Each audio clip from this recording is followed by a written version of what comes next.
Өткөн кылымдын 70-жылдарында калк кызматына коюлган Кочкор районундагы Кеңешбек Мырзабеков атындагы орто мектептин суу жана канализациялык түйүндөрү таптакыр эле жарабай калгандыктан алар алмаштырылууда. Бул жумуштарга эл аралык Арес уюму чегерген 2,5 миллион сом пайдаланылат. Ушул сумманы өз өсүрүп жатышкан курулуш фирмасынын адистердин билдирүүлөрүндө барысы бир ай ичинде эч кемтиги жок даяр болмокчу.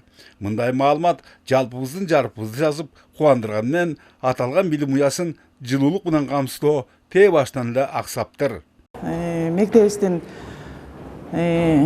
класс кабинеттери от жагуу менен жылытылат, залдар электр энергиясы менен жылытылат. Биз айыл өкмөтү менен бирдикте ушул электр энергиясын үнөмдөө максатында мектептин жылуулук системасын толук ремонттон өткөрүп жаңылоо максатында проекти даярдалды.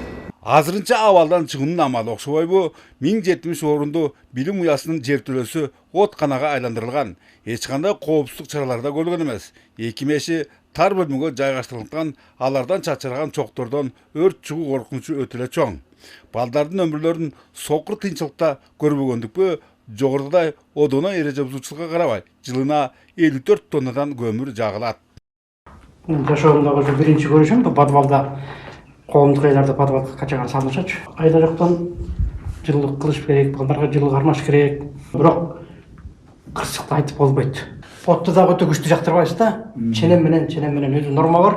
Эгер күчтүү жага турган болсо, ар кандай неме болуп кетет. Кумдеб айылындагы мектептеги бул олуттуу кемтик район бийлик башчыларга тээ башынан эле белгилүү болсо да, бээ көрдүңбү жок, төө көрдүңбү жоктун туткунунда. Ал эми Бишкек тетисиндеги дал ушундай кайдыгерлик менен көңүл коштуктун аягы абдан эле аянычтуу аяктагандыгы жалпыга жакшы маалым.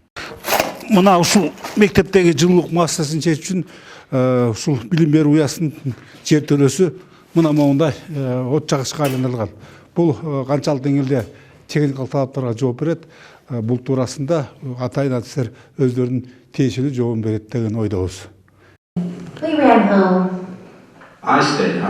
Имараттын эскилигинен жана ошого жараша жылуулуктун өп чаптыгынан ошондой эле Кумдөбөгө канатташ Чолпон айылындагы Корчубек Акназаров атындагы мектептегилер да жапа чегишүүдө. Айрыкча жаан чачындуу жаз, күз мезгилдеринде чатырынан тамчы тама бергендиктен полдору чирип, мына түшүп кетчүдөн.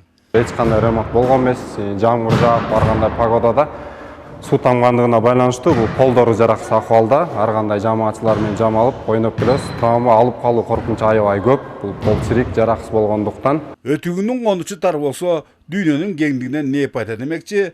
Жогорудагы ыңгайсыз шарттардагы билим берүүнүн сапаттуулугуна кепилдик берүү да кыйын. Сөздүн ачыгын айтканда, телегейди тегиз кылып жиберүүгө ансыз да казынасынын туш тарабы тейшик айыл өкмөтү таптакыр алсыз. Крышаны полностью алмаштырып, полду алмаштырып, калгаларын алмаштырып, евро ремонт кылып жакшынакай кылып койсо, капиталдык ремонт кылып, мектеп заманбап болуп калат эле да, жаңы салынып аткандарга окшош.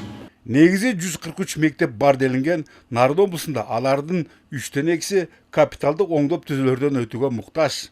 Анткени менен аларды жайгара салууга чама чак. Бөлөкбай Шеримбеков, Айдын Төлөбеков, ЛТР, Кочкор району.